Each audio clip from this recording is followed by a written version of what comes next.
on the faculty of the Higher Education Administration program in the Marxe School of Public and International Affairs at Baruch College. I've been here about 5 years. I think it's one of the most fantastic programs offered within the City University, New York. We're really glad to have all of you with us this evening. We do a couple talks a semester, and we try to center in on topics that will be of interest to our students, alums, and the broader higher education community. And certainly few topics are getting more attention or more important than the transition from high school to college. And I don't think we could have found two more qualified folks to join us for this conversation. So first, we have Jim Montoya, who worked in direct admissions at Occidental and Vassar, VP for Student Affairs at Stanford, longtime secretary of the board for the College Board, and now chair of the World Leading Schools Association Foundation. Our other speaker is actually an alum of our program. Jeff is the principal up at Fannie Lou Hamer High School in the Bronx. I've had the honor and joy of being able to work with Jeff and to visit his school. It's part of big picture learning, which is very much grounded in real world learning, big stress on success when students make it to college, but they do portfolios, center in on authentic assessment, and do a fantastic job of launching students for the rest of their lives. Both Jeff and Jim are members of the advisory board for the Higher Education Administration program here at Baruch. We've had a master's program since 1983. We'll take our first cohort of doctoral students in August. And the third person I get to introduce is Ryan Coughlan, who's associate professor here in the Marxe School and the founding director of the Executive Doctor of Education program at Baruch, and the finest faculty colleague with whom I've ever worked. So Jeff, Jim, and Ryan, please take it away. Thank you, Scott. Really appreciate the intros. I'm going to serve as moderator tonight for which is going to surely be a really, really powerful conversation between Jim and Jeff. Just to give you a quick overview, we're going to spend probably about 45 minutes, maybe a little bit longer in discussion with each other. And after that, we're going to shift and open up the floor to all of you to ask any questions that you have. So I'm going to ask that you all hold on to your questions. And when we transition to the Q&A session, I'm going to actually ask you to type your questions into the chat at that point, and I will moderate that discussion to try to make sure we have a nice balance of questions to really have a robust conversation with all of you. Certainly feel free to have conversations, use the chat, share your thoughts during the whole session with each other, but do know that the members of our panel are probably not going to be able to engage with it all that well because we'll be focused on the conversation we're having. But I want you all to feel free to interact as much as you'd like. Thank you all for being here. And I'm going to pass things off to our panelists. So I'm going to ask Jeff to start us off. I'm going to ask both of you the same question. You got great introductions from Scott, but I'm asking each of you to tell us briefly who you are and what draws you to this work. What's a moment, a student, a decision, an experience that crystallized for you why getting this transition between high school and college really matters? Sure. Hi, everybody. Thanks for being here tonight. And it's an honor and pleasure. My name is Jeff Palladino, and I'm the principal of Fannie Lou Hamer Freedom High School in the Bronx. We're in the Morsania section of the Bronx. We're a small New York City high school, about 415 young people. So it's a small school for New York City. And obviously one of the things we'll probably talk about tonight is the diversity of high schools in New York City and the challenge that comes up with, right? Because there's like 534 high schools in New York City, and so that's an interesting challenge for admissions for colleges. I've been the principal here for I'm old, so the years all blend into each other. I think it's 12 years. I think I've been the principal. I've been in the school for 14, and I've been in administration in the Bronx for about I think it's close to 20 years. So I've been around a little bit.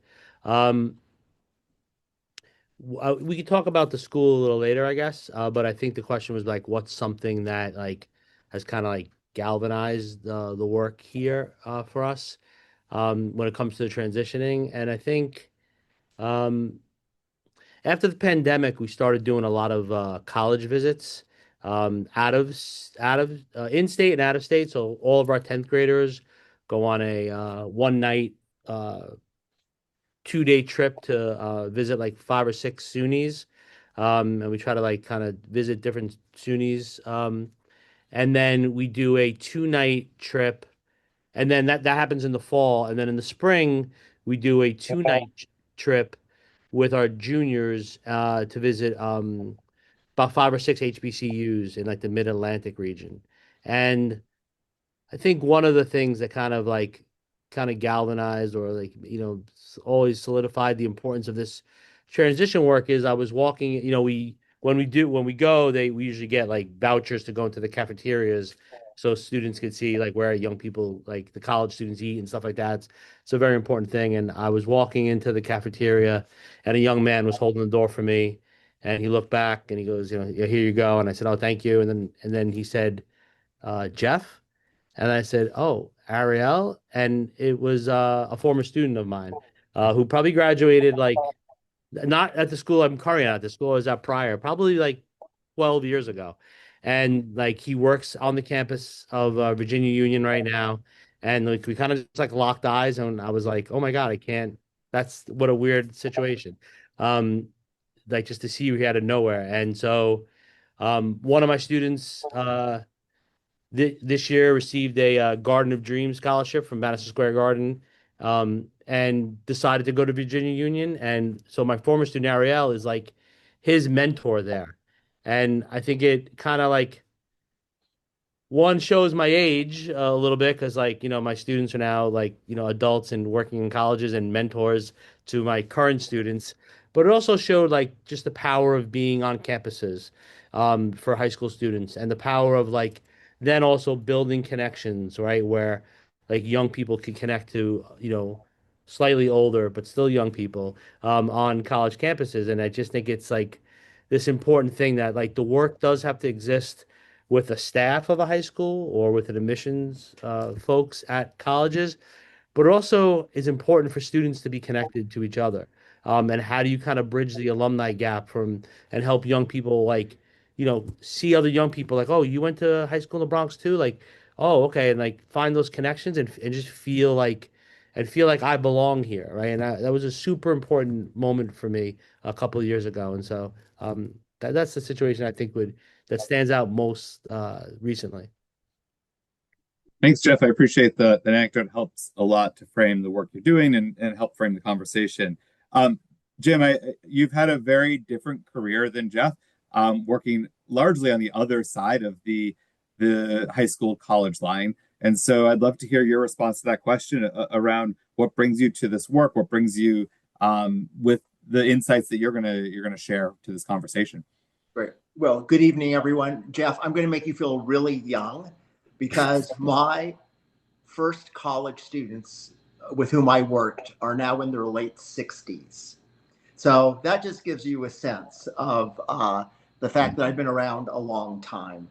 But I think, the work I've been able to do first at colleges and universities and then at the College Board, as well as teaching through the Center for Comparative Studies in Race and Ethnicity at Stanford, have all come together in very special ways, but really rooted in the fact that the first in my family to graduate from college.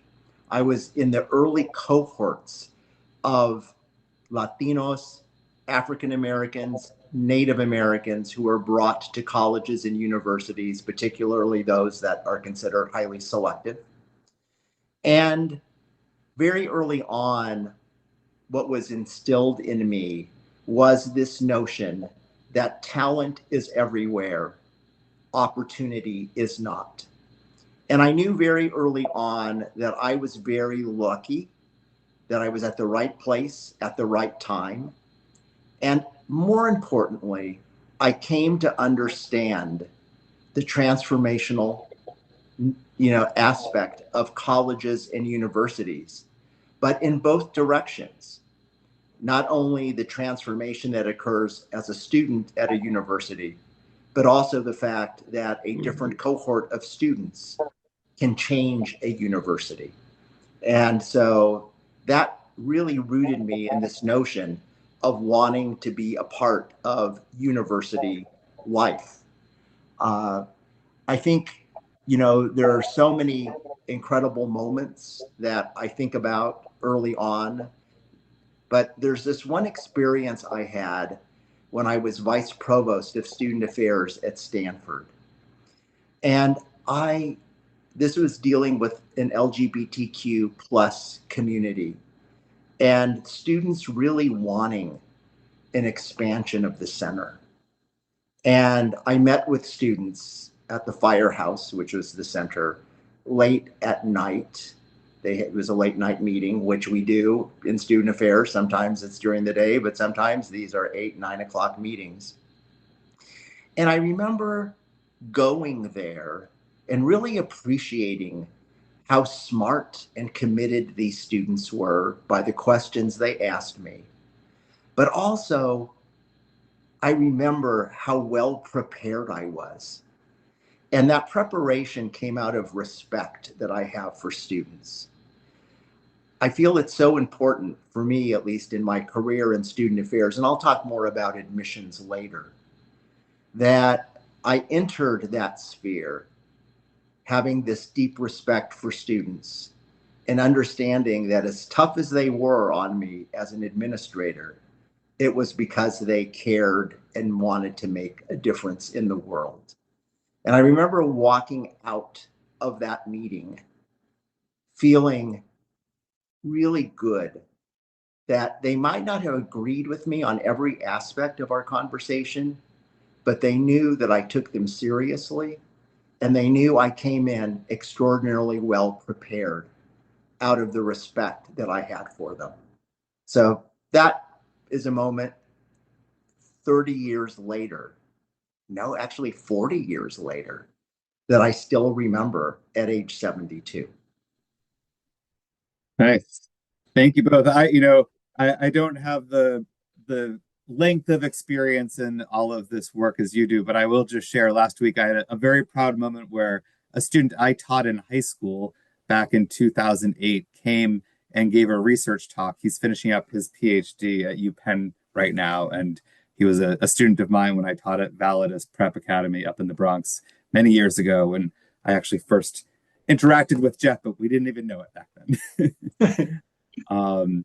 So Jeff, I'm going to ask you if you can just sort of set the stage for us a little bit to help us understand what the current landscape is for students and their families, particularly in the space where you're working. And if you could talk a little bit about how students and families are talking about what they want after high school, and perhaps even share a little bit about how that has changed over the years that you've been at Fannie Lou Hamer. Yeah. Well, there's a lot to answer that question, right? And so I think there's you have student. I think post-pandemic, we've seen more of our students going to 4-year CUNYs and the 4-year SUNYs than we did pre-pandemic. And I'm not sure if that is I don't know exactly what the mechanisms for that happening. Some of it might be because of the SAT that, kind of, held some of our students back from higher scores for a bunch of different reasons. So we're seeing the data almost doubled for kids in 4-year CUNYs and some of the higher thought about SUNYs. But I think as a school that's small, I mean, I think, just a couple of things. Like one, we're located in the Morrisania section of the Bronx. For those of you familiar, we're in the, poorest congressional district in the country, and the school was made to serve the young people of this community 30 years ago. It wasn't served to, take the, quote unquote the best students. Our students all come under, like, probably 95% of our students come into high school as ninth graders, undergrade level, significantly in the math and the reading, eighth grade scores. And so, and we have a lot of students with, academic needs that are both documented and kind of undocumented. And so, and those are the kids we want to work with. And so, I mean, and this is just data you could look up on the school's website or the New York City Department of Education's website. So we get students who are, coming to us with the most needs, 95% social, economically needed, needs super high. And our kids are, we graduated 91% of our kids last year, and 6 months into college, we have like higher than our comparison groups and higher than groups in the city of kids who are still persisting in college after 6 months. So like we're taking kids who have the most needs, economically, academically, and we're doing like really good, hard intellectual work with them for a bunch of different reasons that we can get into later if people are interested. And they're persisting in college and they're doing well. And there are a lot of factors, right? There's like the economic factors, there are family factors, but we have seen more kids going to the 4-year CUNYs and SUNYs, and I think most of that is for our young people economics, right? I mean, they are, we get a lot of scholarship money for a small school, over $3 million worth of scholarships last year for our young people. But still, the CUNY and SUNY system are the places where our kids are ending up the most.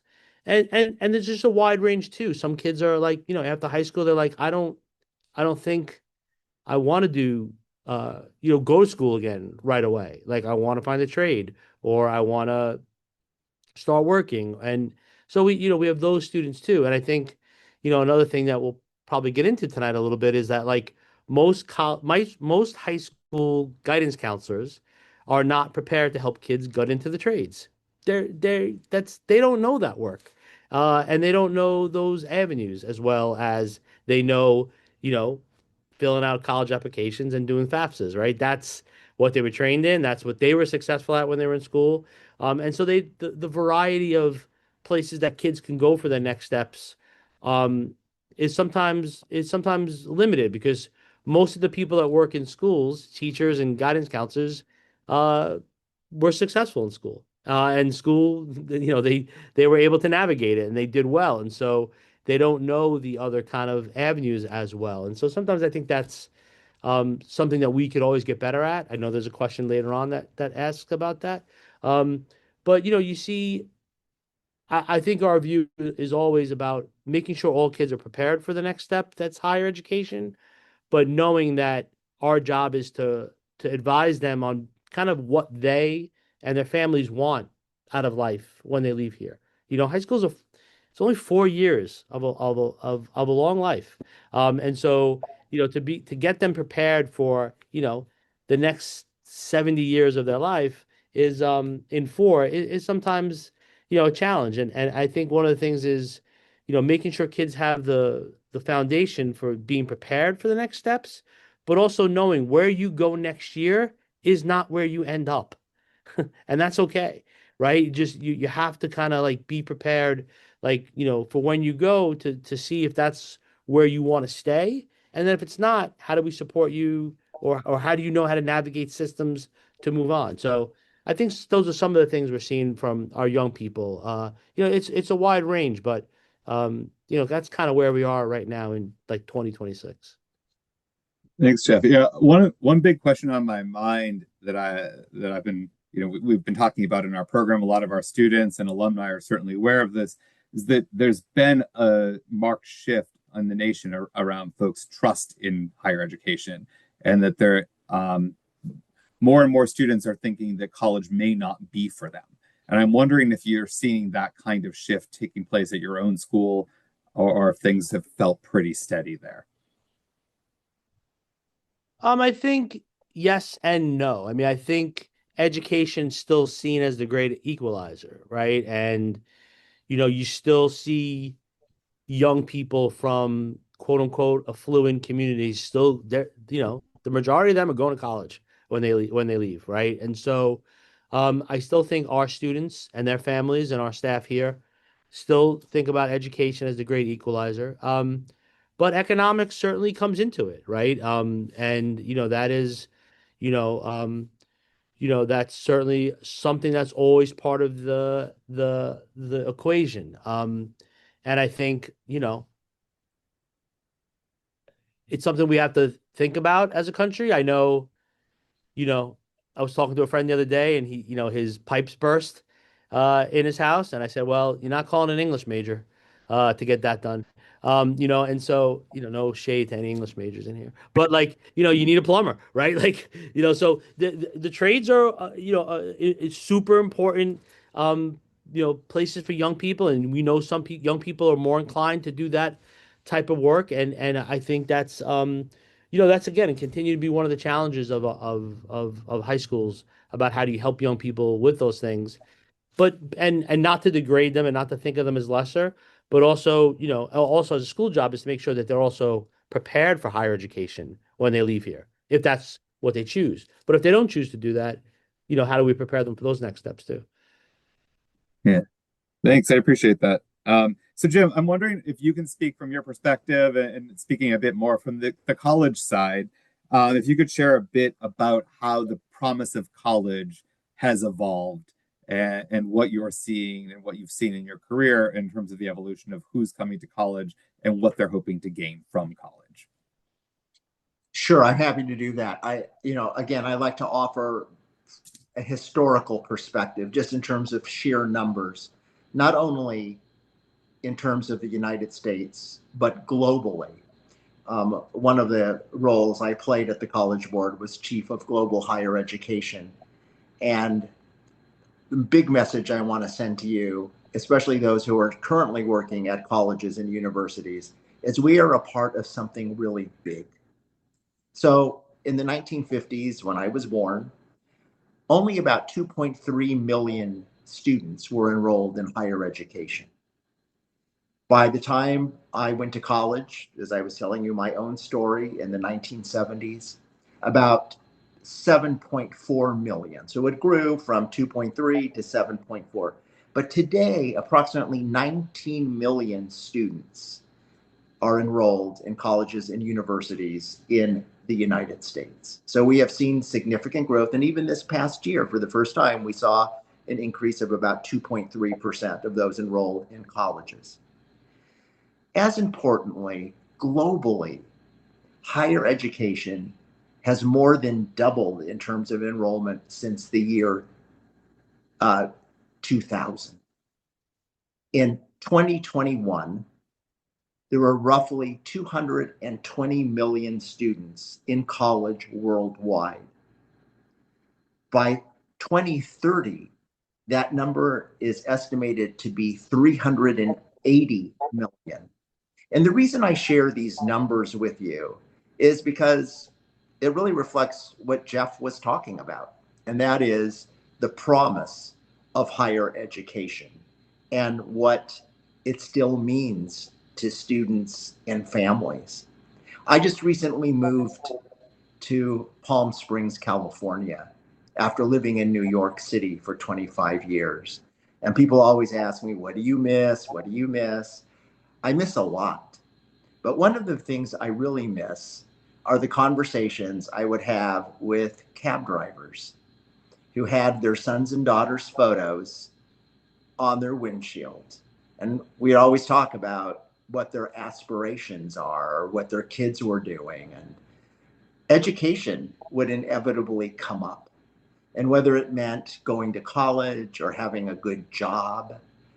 But I think when I think about college enrollment today and the role that I played, particularly in student affairs, not only as a dean of admissions, but really as a vice provost for student affairs, it's about making certain that the transition is a positive one that allows a student to continue to see their future, and that we break down as many barriers as we possibly could so that those who come into college, for example, financially disadvantaged, are still able to garner all the advantages that a college or university has to offer. And we'll get into that, I know, a little bit later. But my message here is globally, higher education is viewed as the future. And this is how countries are investing in ways that we are not necessarily seeing in our own country at the moment, because they know that a well-educated population is going to serve them well in continuing to prosper as a country. And I think that today, as we look at families having to make big decisions about the future, cost is just a primary factor. And I don't need to tell you that, because those of you who are in student affairs know that to be the case. But the National Student Financial Wellness Study showed that 72% of US undergraduates have grave concern about how they're going to afford their education. And I think that we have to keep focused on keeping higher education attainable, affordable. And, I will say from my experience in New York City for 25 years, I give CUNY great, great credit for really working hard to make education accessible on all of those levels. And I think serves as a model, quite honestly, for university and college systems throughout the country.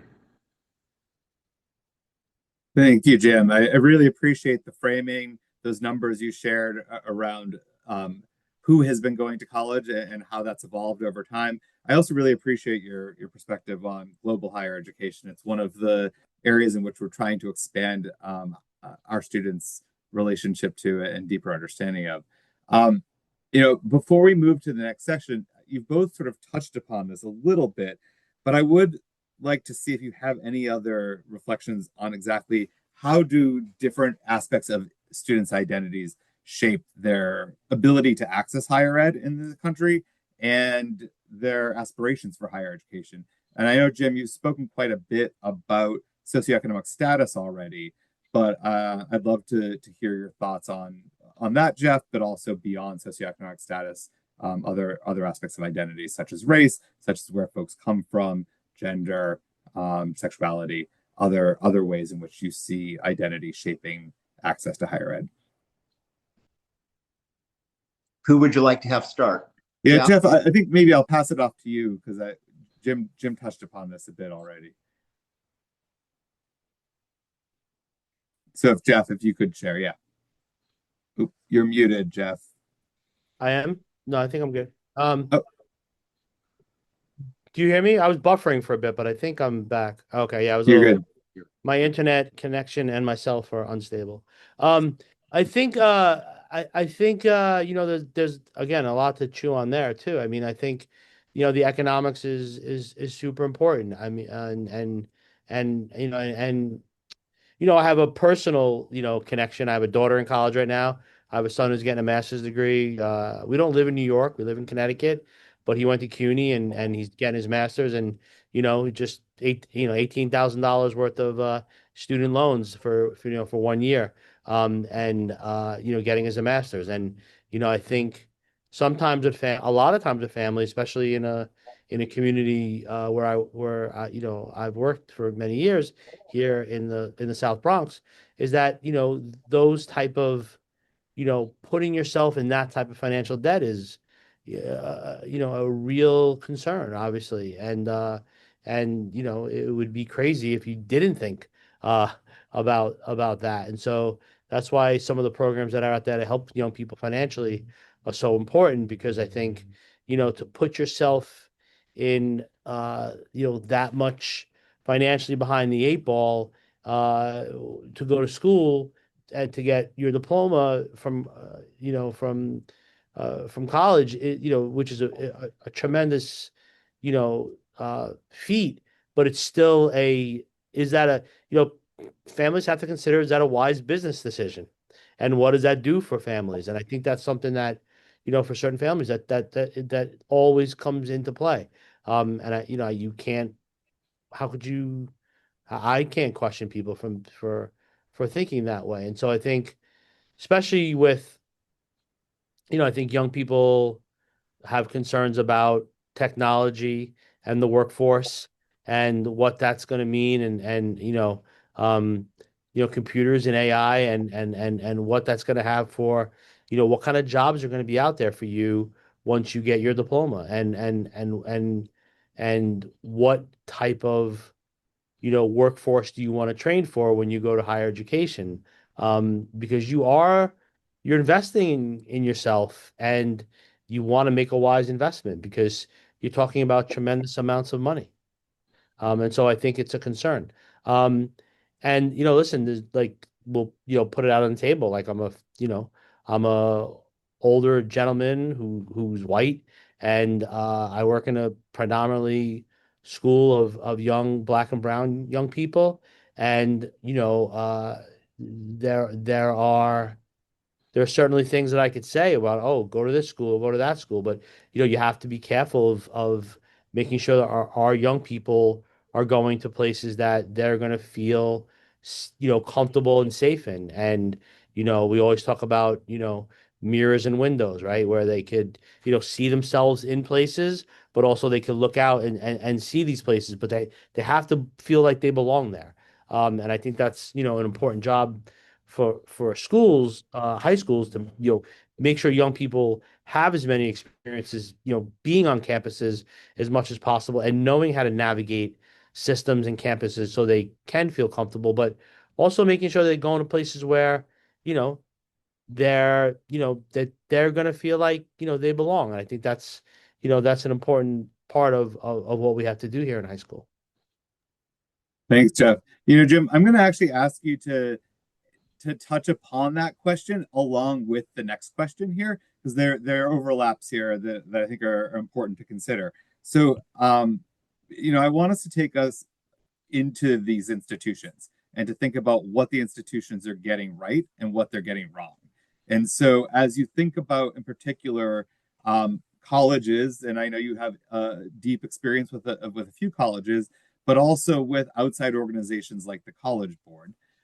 What are these institutions getting right, and what are they getting wrong in terms of, ensuring that they're supporting students in that transition and ensuring that they're providing students with what they need to succeed in college? So much to share here. First, let me just say, Jeff's point about students feeling that they belong is so important just to the student's psyche. But I also put that responsibility on colleges and universities to do a better job to embrace a greater diversity of students so that more students do feel that they belong. And, I go back to my work, not only in admissions, but more importantly in student affairs in this regard, as being central to my role as the Vice Provost for Student Affairs, to make a greater commitment to embracing diversity so that students arriving on campus and parents arriving on campus feel that they can be a part of the student experience and that they are embraced by colleges and universities. I'll come back to that in a minute, but I do feel compelled to talk about one of the barriers in addition to cost that comes to mind. And that is this myth out there that it's impossible if you read the New York Times, to get into college, right? Even though they're focused on a very small, select group of institutions, which quite honestly have very little bearing on the general landscape of higher education. And in fact, only 9% of colleges and universities have an admit rate that is 25% or lower. You have 42% of colleges and universities in this country admitting more than 75% of its applicants. So I think we have to do a better job in helping our communities understand, first of all, that colleges are accessible, including four-year colleges as well as two-year colleges. So that's number one for me. The second is we have to be aware of how important student success is in the freshman year. I was listening to Jeff, and what was going through my mind is that the worst case scenario is for a student to go away from home or even to commute to college from home and to not be successful because they're not well prepared. And what it means to younger brothers and sisters to see that student drop out and go into the job market, not by choice, but because it's the one option that they have available to them. And here again, I put responsibility on colleges and universities to do a better job in helping students make the academic transition. Because what we know is this, that if you look at various surveys, not only of faculty who teach undergraduates, but also just of organizations. And even though I work for the College Board, I will use ACT as the example here. But the studies that ACT have done that show only 1 in 5 freshmen entering college have the skills to be successful doing college and university work. So what that says is that colleges and universities have to do an even better job in preparing and supporting students during this transition period. And by the way, some of you may have seen an article in the New York Times recently, like yesterday, or maybe it was today, on how Alabama, Louisiana, and Mississippi are doing actually a very good job in better preparing students, even though they are well thought, or well, they are known to be in states that have not been successful in the past, and the kind of commitment that they are making. And I suspect it's the kind of commitment that Jeff makes at his school to make certain that students are successful. But the point I wish to make is that the transition becomes even more important to first-gen kids because their experience impacts those who are following in their family. There's that sense of responsibility. I'm really big into mentors in my life.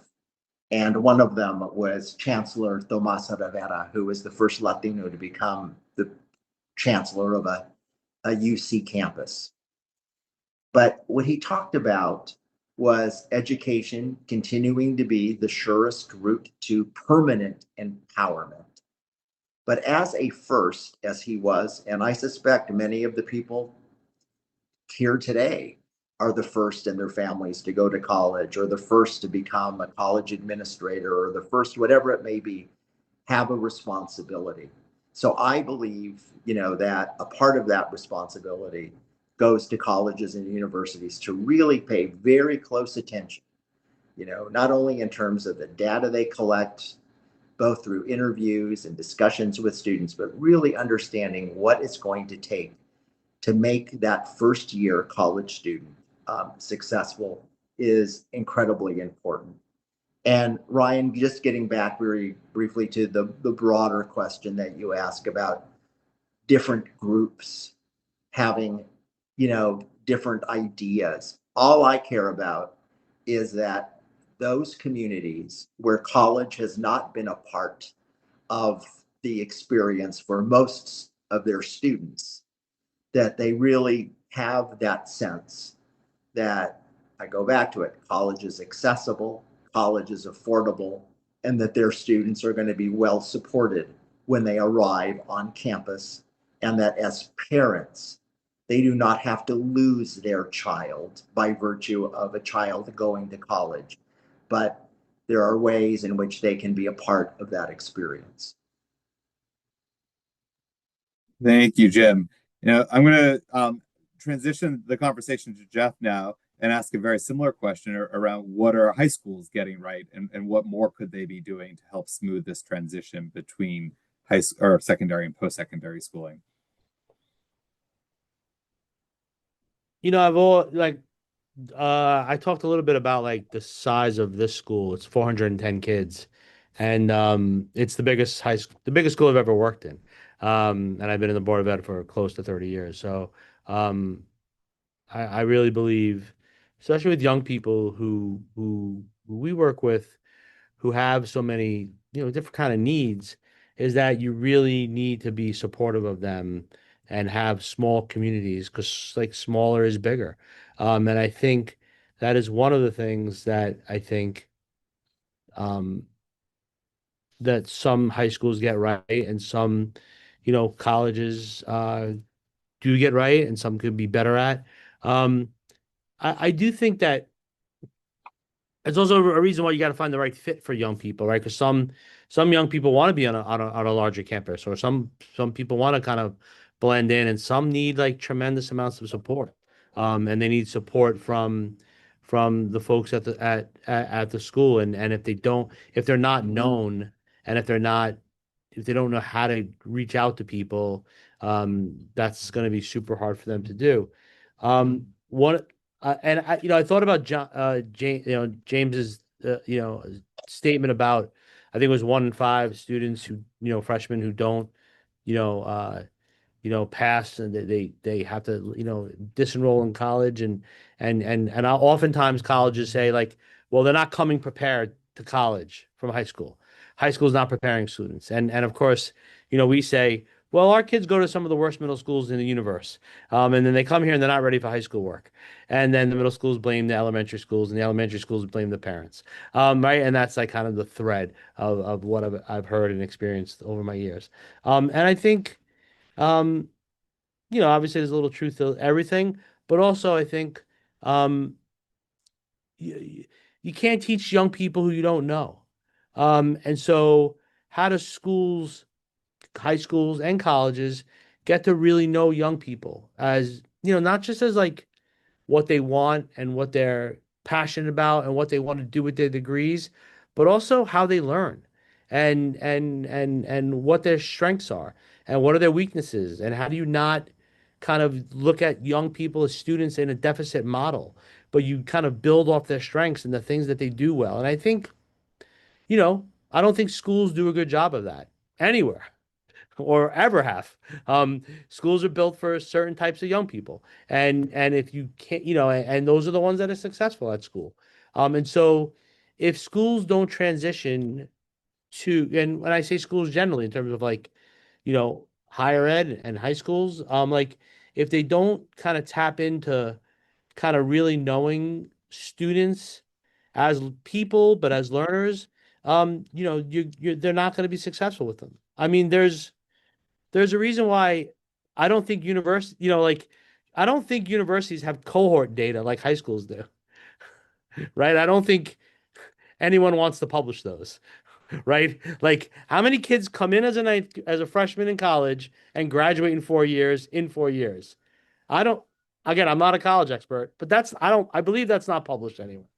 Whereas for high schools, it is, right? You come in as a ninth grader and you're enrolled in a high school and you graduate in those 4 years. And if you don't graduate, you're a graduation hit on a school. And it deems you as successful or not. So, I mean, I think some of the things we don't get right is we don't we don't look at curriculum and the way curriculum is taught to connect to students. It's more connected to how professors and teachers teach. And that's a problem. Because if you're really trying to reach everyone, like the numbers James talked about before, about 19 million young people are now in college. Well, if there are 19 million young people in college, you better have 19 million ways to reach them. And I don't think that exists. And so those are some of the problems. And so, schools are not made or built for everyone. And I think we're trying to make them build and have them for everyone without adjusting how we're teaching everyone. Thanks, Jeff. You're in good company here. My students and a lot of the alums in this room have heard me speak many, many times largely around assessment, but also around pedagogy and the ways in which a student enters a classroom at any level, and they're either good at school or they're not, and their grade is largely predetermined by whether or not they have those academic skills that we privilege in the assessment process. But that's a longer conversation for another day. I do appreciate that you reference back to Jim's numbers there around just the dramatic growth in the number of students attending school and attending college, and recognizing that we need to do this enterprise differently. I will let you know that we do have those numbers around cohort graduation, and they're not pretty either, which might be why you haven't heard them, because maybe they're not as widely shared, but they are available and they are out there. So I can point you in the right direction if you want. Ryan, I'd like to follow up if I could. Yeah, go for it. Go for it, Jim. Because I think Jeff raises such a good point, and it really speaks to what I believe we need to be as educators, whether it be in the classroom, whether it be as an administrator at a secondary school or in student affairs. And that is in touch with who our students are today.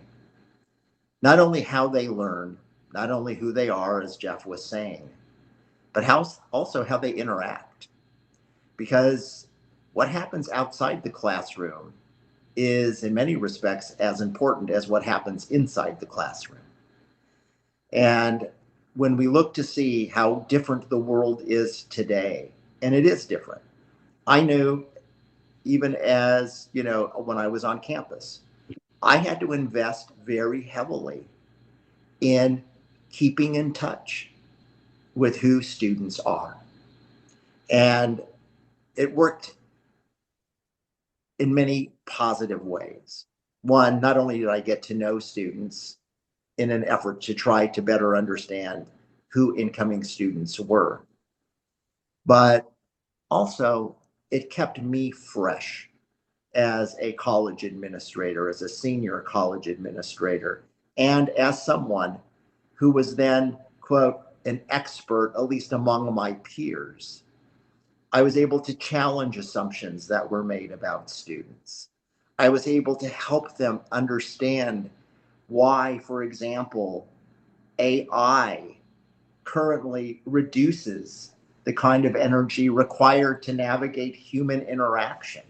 And when you put on top of that fact that, and I found this a really interesting stat, that 46% of GPT use is from individuals who are the ages between 18 and 25, which is a key time period where many students go to college. I mean, all these things are so important, and it's so easy to keep doing what has been done year after year after year. But this is the greatest threat I see to higher education in our ability to embrace a new cohort of students and embrace the kind of diversity that we're talking about today. So that's a point I just wanted to make that I think is important. And for those of you, I know reference was made in our introductions that we serve on the advisory group for the new doctoral program. But when I was asked, what is it that you would like us to focus on? My response there was, our graduates being agents of change and understanding change.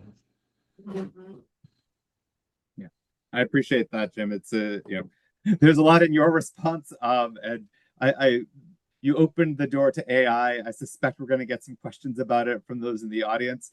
So I'll hold off on pushing that conversation a little further until then. You know, you've both sort of referenced this at various points in the conversation tonight. So I do want to make sure we save a little bit of time for this conversation. But college is obviously not the only pathway, right? And our society hasn't necessarily done a great job of leading a clear pathway for students from secondary school into alternatives to college. And I think that high schools have a role to play in that. I think that intermediate organizations like the College Board and other nonprofits have a role to play there.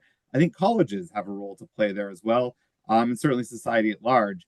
And I would love both of your perspectives here on what we should be doing to support students who don't necessarily want to go from secondary school into college. And I'll pass it off to you to start, Jeff, and then would love to hear your thoughts on the question too, Jim.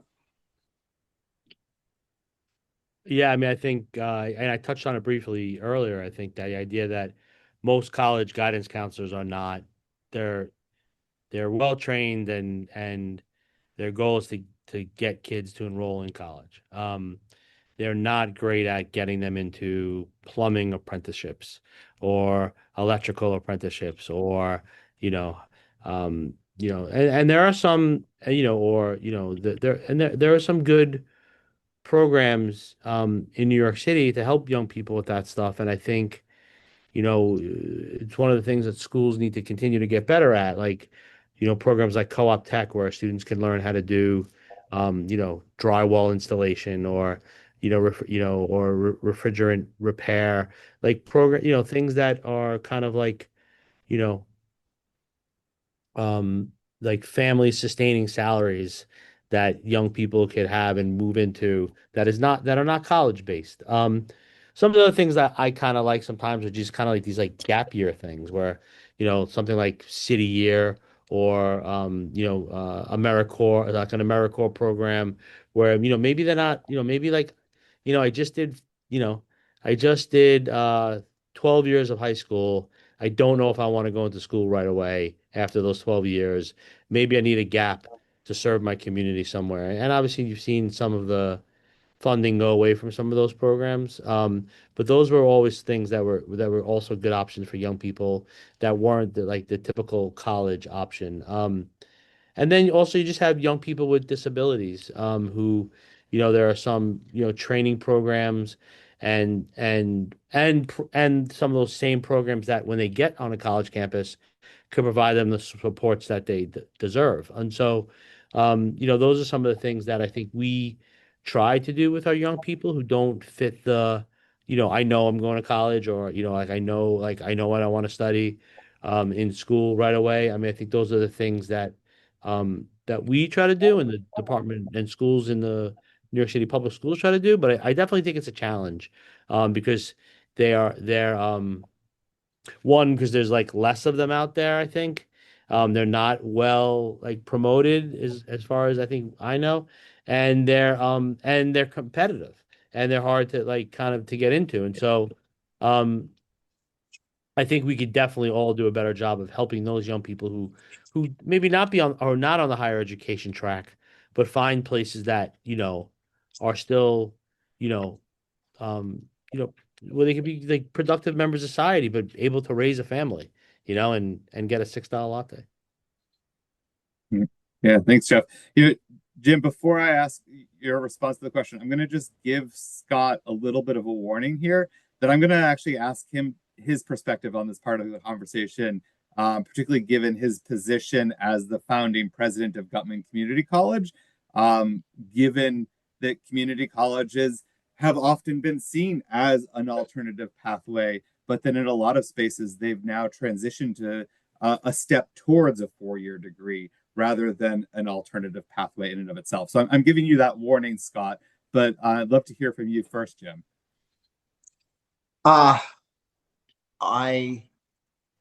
So much is going through my mind because I think higher education, and you spoke to it, Ryan, before. Do we call it higher education or post-secondary education? It's all coming together in very different kinds of ways. So when you get a sense that a significant portion of higher education is not meeting its enrollment goals, and I'm talking about nearly half, did not meet their enrollment goals this year, they're having to rethink the role that they are playing, particularly as it relates to professional opportunities and training. And so I think we're in a really interesting period. I think four-year institutions are looking to partner with two-year colleges, are thinking about their own curriculum and whether or not they should be offering majors that are much more aligned with what we think about practical majors. And this is happening, at the moment. I mean, and it's largely, and I will say, driven by the fact that so many colleges and universities in this country are not meeting their enrollment goals and have to depend heavily on serving their communities in different kinds of ways. Now, I think organizations like the College Board are also in a transformational period, offering now AP courses that will allow a student, if we go forward, to graduate from high school with an AP course, for example, focused on technological security, right? That will allow them the opportunity to actually go directly into the workforce. So part of our world also requires helping our fellow educators move along in terms of their own thinking, that they not think about, oh, the College Board, it's only about students going on to, four-year colleges. No, it's not. It's about creating opportunity. And I'm happy to see organizations like the College Board reframing the way in which it thinks about the world. And I will say that Scott, having been a longtime member of our community college advisory panel, it's very helpful, in getting the board to think more broadly about the way in which we think about college and the opportunities we have to touch the lives and enhance the lives of a broader group of students. So I believe, and it may be out of desperation, because they talk about change coming from either inspiration or desperation. And I think we're at a point where colleges and universities, out of desperation, not always the best motive, but nevertheless creating change, are going to be embracing, a whole different line of career opportunities for its students. Yeah, I appreciate that perspective, Jim. And I'm hoping, Scott, that you can weigh in a little bit on the conversation as well. I know Jim pointed to some work you've done together around this, and obviously you have a tremendous amount of experience trying to envision what a community college would be able to accomplish. Well, I'll start with a couple stories. I'm somebody who lives on stories, and I was once at a meeting of a prominent higher ed association, which I will not name, and there was a panel of distinguished educators up front. And they said they wanted to know who was in the audience, and so they said how many are from public liberal arts, how many are from private liberal arts, how are from public research, how many are from private research.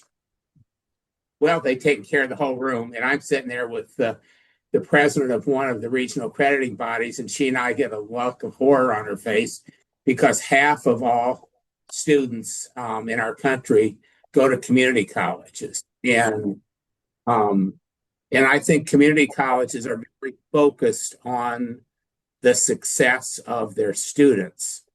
My other story is that I'm on a higher ed board of trustees, now a higher education institution board of trustees and chair of academic affairs. And at the meetings of those committees, the only thing the provost talks about are the books that the faculty have published in the last 6 months. And I always sit there pinching myself, and what does this have to do with the academic affairs of the college? Well, of course, faculty at all institutions, including community colleges, have expectations for producing research, but the number one thing that faculty need to do is to think about their pedagogies and show students a sense of how they belong. I once had a huge grant from the Lilly Endowment when I lived in Indiana, and we had all the high school buildings and all 7 post-secondary institutions work together over 3 years. And I could, on a personal level, and I could say that the faculty learned more from the teachers than the teachers learned from the faculty. And that was the opposite assumption that people had when that project started. That, the biology teachers just needed to learn a lot more about teaching biology than from the smart college faculty.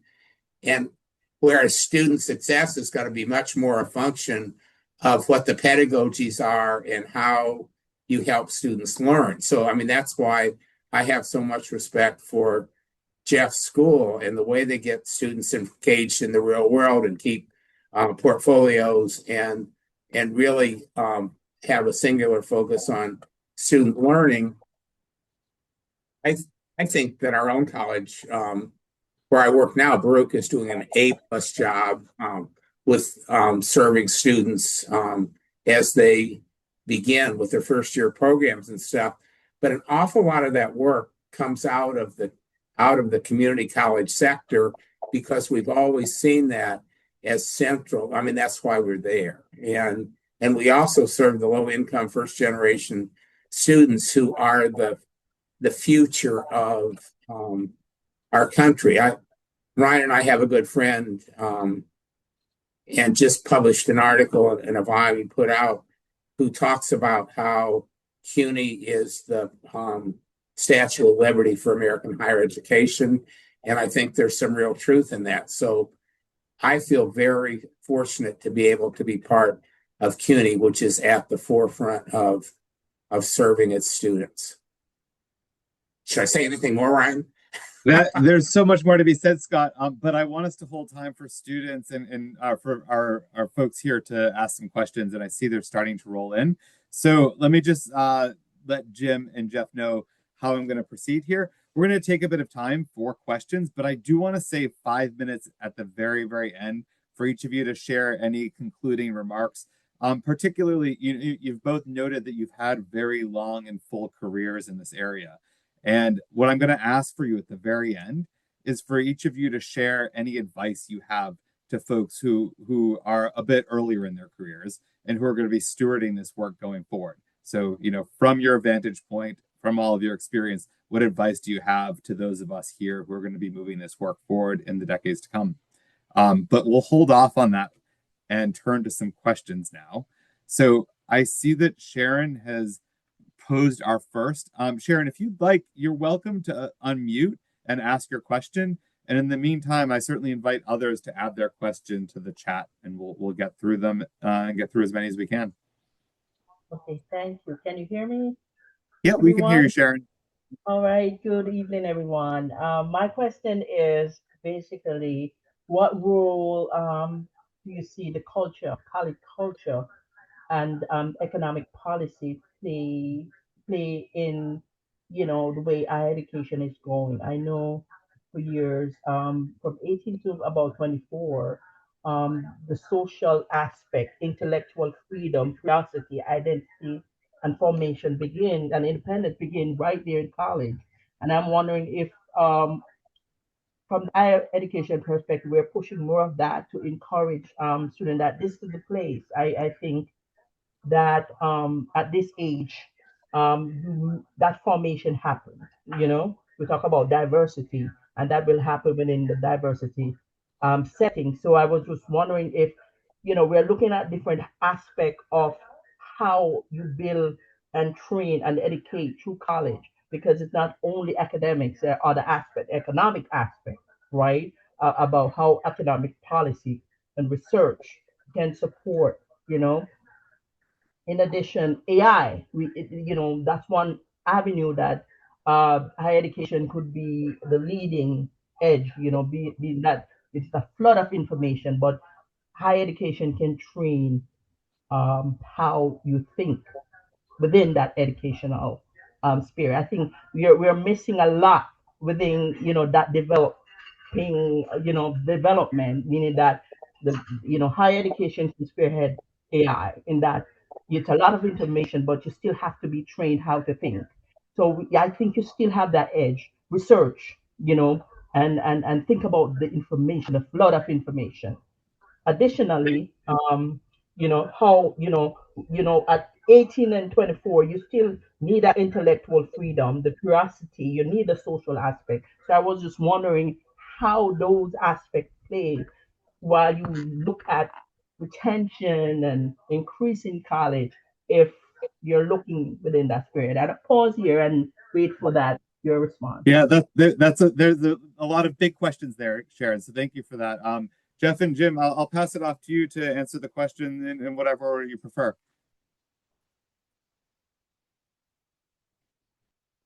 Jim, Jeff, yeah, go ahead. no, I was going to take you. I work at high school, so her question I think was more geared towards 18 to 24-year-olds, which is not exactly in my wheelhouse. Though I was once 18 to 24. And I have a couple at my house that which makes you a real expert. Listen, I have 2 kids at home. They would never listen to me. I have 400 here that actually are interested in what I have to say. But I mean, yeah, I mean, I think, that's I think it's a super difficult question for me to ask in terms of the transition when they're there, because I'm not there. All I hear is when kids come back to us and tell us stuff. Once they leave, I hear stuff, but I think.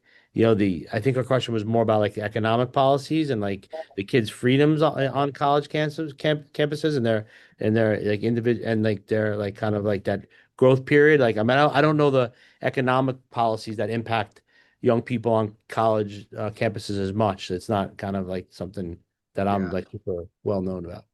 Yeah. Well, but something. Sharon, let's let Jim answer. Okay. But something you said earlier, Jeff, that really struck me as key is colleges and universities finding a way to actually know who the students are, not just as a cohort, but just individually as well, which speaks to the importance of interaction. And Sharon, one of the things I looked up, interestingly enough, recently was, when is the human brain fully developed? And typically, a typical answer would be around 25 years of age. So that period from 18 to 25 for those students who are enrolled in college, we have a very special role to play. And you mentioned AI, and I had mentioned AI earlier in terms of its impact on human interaction, whether it be in the classroom or outside of the classroom. I think that as institutions of higher learning, we have to be creating opportunities for allowing students to interact with each other on a very authentic level. Like when you read articles about the use of AI, just as an example, with this younger cohort, and I mentioned the fact that 46% of those who use GPT are between 18 and 25.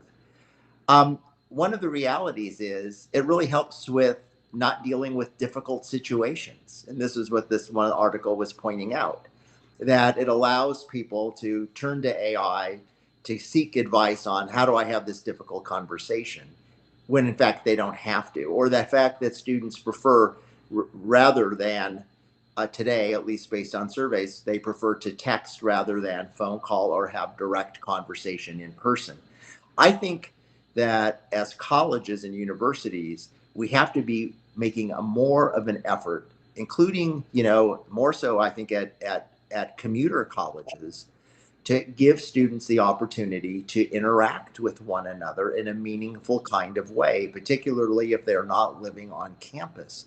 So developing those kinds of forums, that also requires a trust level, right, that students build with each other. that I think is the important work of student affairs, and I put it on student affairs because I don't think that faculty are as well equipped. I think they are well equipped to turn to student affairs and seek help. But I just think that you're on to something really important, that intellectual development as well as that social development that needs to take place. And that this is where an area where student affairs can really play a key role. One of the Okay, James, Jim, you can finish. No. What I was going to say is one of the key issues that we now face is economic in regard to colleges and universities' finances. And just when you look at research and think about the percentage of colleges and universities that have very little endowment today, who are at risk of closing, quite honestly, this is not where they're going to put their money. And yet, this is where I believe funds need to be placed to support these kinds of efforts. And that's just one of the other conversations we can have in the future. And that is the dynamic of economics related to colleges and universities today and their ability to support these kinds of programs. Sorry, Jeff, you were going to say something. No, don't be sorry. I mean, I think to you made me kind of think of some stuff based on Sharon's questions that, you talked about like student affairs, and again, I'm not a college expert. I'm a high school guy, right? And so, but the idea that faculty doesn't know these things, I think there's a lot of wasted time in high school and a lot of wasted time in colleges, right? Like when you think about electives and things that like young people are working on and students are working on, what are they working on that they're interested in, they care about, right? There's a lot of things that, there's a lot of things that people have to do to go through these, to get their degrees, to get a high school degree, to get a college degree that isn't kind of connected to things that they're interested in or like really, really care about. And so, we had a student the other day. We had 40 visitors from like education leaders from all over the country come by and like and they were interviewing one of our students and they were talking about, AI, everyone's crazy about AI, right? So they brought up like, and the student was sharing her work and they're like, well, tell us about AI. Like, did you use AI for this? And the student was working on a paper about like, it's like essential questions that they created because they cared about. And it was like, what is what is the difference between Puerto Rico and the Dominican Republic based on the role of the United States? And she said, why would I use AI? I care about this.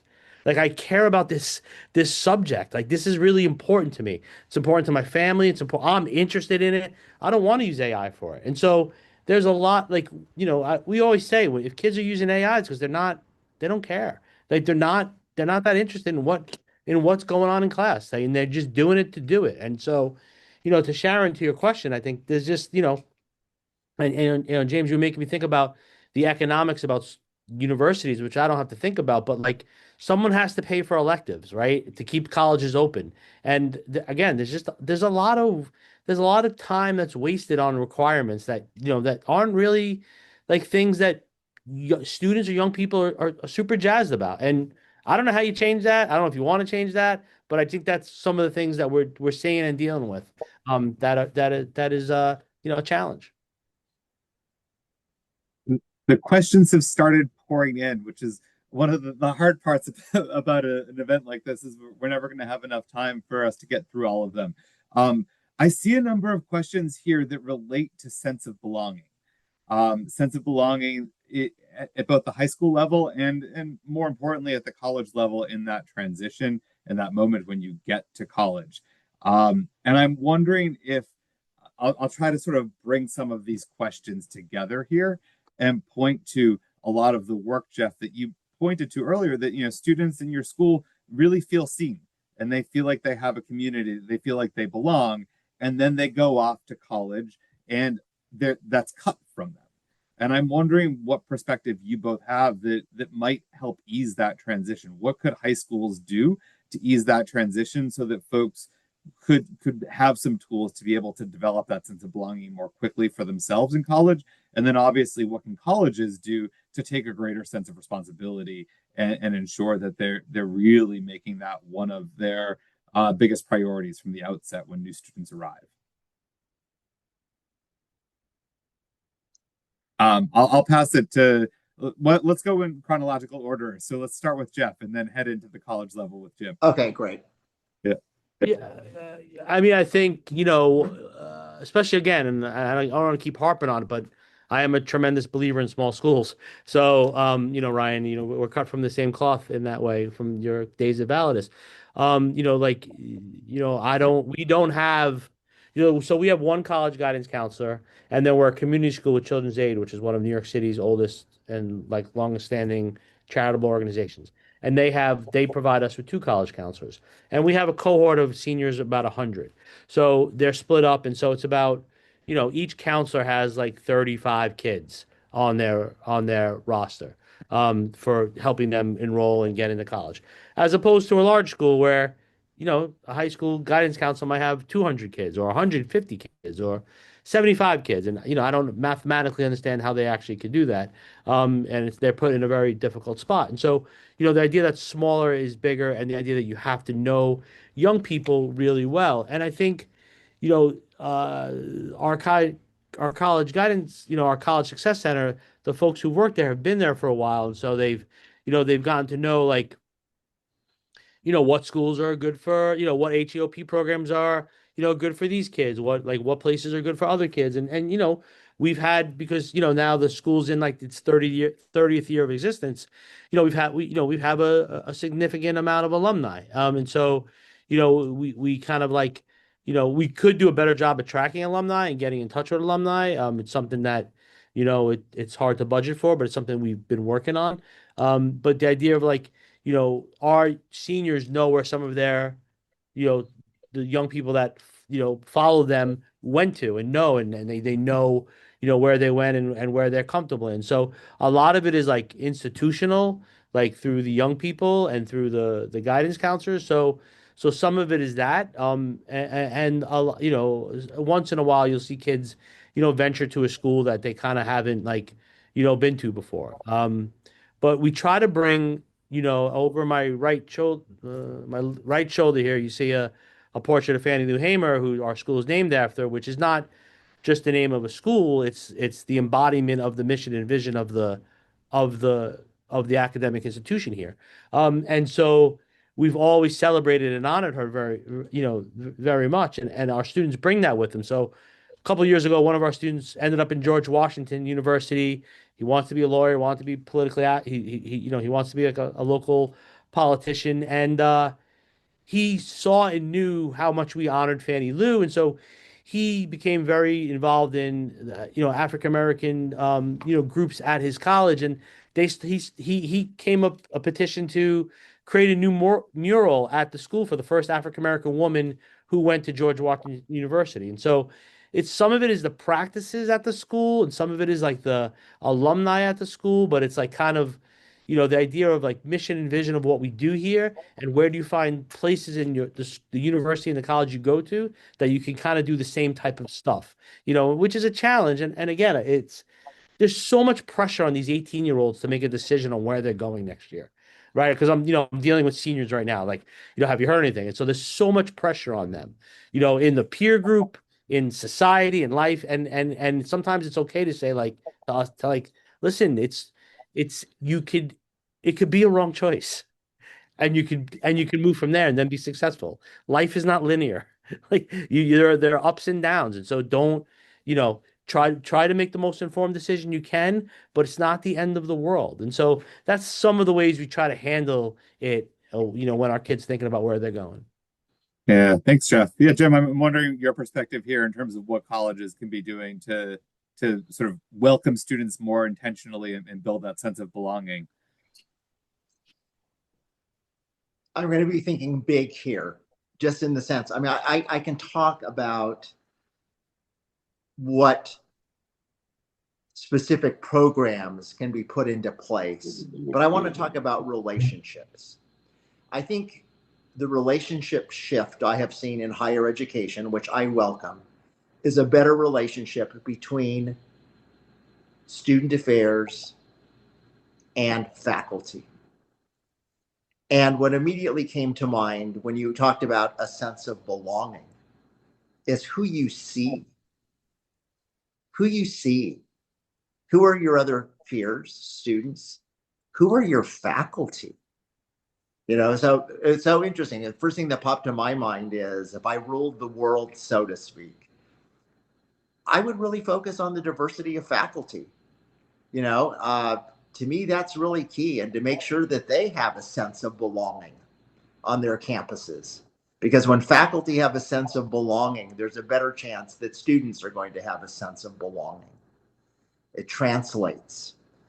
So I throw that out. I know, we're running out of time, but I throw that out because I think it's important. And I think it's important that as academic or as university and college leaders, we think about how we build stronger bridges between student affairs and faculty, and how we have these discussions about how we give students that opportunity. And from a high administrative perspective, understanding that the diversity of faculty is absolutely key, I believe, to the success of all students who are entering college today. I appreciate that, Jim. Actually, one member of our higher ed faculty does a lot of research in this area, and it's critical. It's absolutely critical. So thank you both for your perspectives here. I apologize to those of you who have shared such really, really important questions that we're not going to get to all of them, but I do just want to give Jeff and Jim a moment to share any final reflections and any words of advice, words of wisdom to the folks in our program and our alumni who are doing this work today and will be doing it for the decades to come. So Jeff, I'll start with you and then pass over to Jim. I was reading the questions. I got distracted. So which they're super good. But I think I didn't really mention it, but I think we are one of 38 schools in New York City that are part of the Performance Consortium, where our students graduate by portfolio, and they need 4 pieces of mastery and do a performance-based assessment where they then have to panel their understanding and their learning of the content areas to outside evaluators. And I think, one of the questions here was talking about that I was reading is that how do you ensure students graduate with the skills that they need? I think one of our kids come back and always say hey, I can present in class. I'm so used to presenting all the time and getting up and talking in front of my classmates and talking in front of my professor that, some of my classmates look at me why, how, and why can you do that? Right. And it's because we do that as an assessment here all the time, right? Our students have to talk about their learning. There's a lot of metacognition in terms of reflection on their work and their writing about what they've learned and what was a strength and what was a weakness. And so we do a lot of that work with them, and our kids write a lot in all subject areas from 9th grade to 12th grade. And that always kind of translates to skills in higher education. So I think some of the ways our students are, the way our curriculum is based around here and the assessments that we use kind of translates for students being ready in at the next kind of quote unquote level. And then the other thing that I would say is that CUNYs are I work in the biggest bureaucracy maybe in the world, and you guys probably work in the second one. I think that is I'm such a big fan of CUNY, but I also think one of the drawbacks sometimes is that they don't get to know the kids that they're admitting because of just volume, right? And so it's hard. And so how can that possibly change? How can admissions counselors or CUNYs 2 years or 4 years know who they are admitting? Things like AP classes and SAT scores and the standardized way that young people are assessed do not reflect the intellectual abilities of the young people in this building. They don't, for a million reasons why, right? And so, but how can college admissions office get to know young people before they get there and not just look at their numbers? It's hard, difficult. I don't get paid enough to figure it out, but I know it's a problem. Appreciate that, Jeff. That's a big challenge to leave us with. So, Jim, what big challenge do you want to leave us with? What words of advice? What I will quickly say is actually just repeat what I started with. One, that college is transformational, but students help transform colleges, and keeping that as a key focus in our work. Second, through personal experience, I do not believe when you hear people talk about, oh, colleges, it just takes so long for them to change. I've seen two instances from 1969 to 1971, which brought me to a college where colleges changed radically in a 3-year period in terms of who they embraced and who they enrolled and ultimately who they graduated. And some of us actually became college leaders. So I think that it's really important that we hold on to the belief that colleges are capable of change quickly with the right kind of leadership. And I think this is a perfect moment given the kinds of changes we're seeing in demographics, but more importantly, in the way in which students live their lives. And as Jeff so eloquently pointed out, learn differently, that we really have an opportunity, like I have a little shiver right now because we really have an opportunity to meet the needs at this time. And I really encourage everyone here who's been listening, to take it upon themselves to be that, again, agent of change that I think is so important at this moment so that we don't lose more students than we already have. So that's my parting thought. Really appreciate that. I'm really grateful to both of you for your words this evening. I'm really grateful that we have your support on the advisory board for our higher ed program. The folks who have joined us tonight are going to be the future leaders, and I really appreciate that you're encouraging everyone here to go off and make real change. So thank you for that. I also just want to take a moment to thank Diana, who's been incredibly helpful in organizing this event for us. None of this would have been possible without you, Diana. So thank you, thank you, thank you. It's been wonderful to be with you all tonight. We're 1 minute past, so I will close us out, but I hope to see you soon. And as you saw from the link in the chat a moment ago from Mark's events, we have a future event coming up in March and would love to see many of you at that. It'll be another great conversation, this time focused on accreditation. So with that, thank you so much, and a big round of applause to our two guests this evening. Thank you all. Thank you. And we'll see you soon. Thank you all.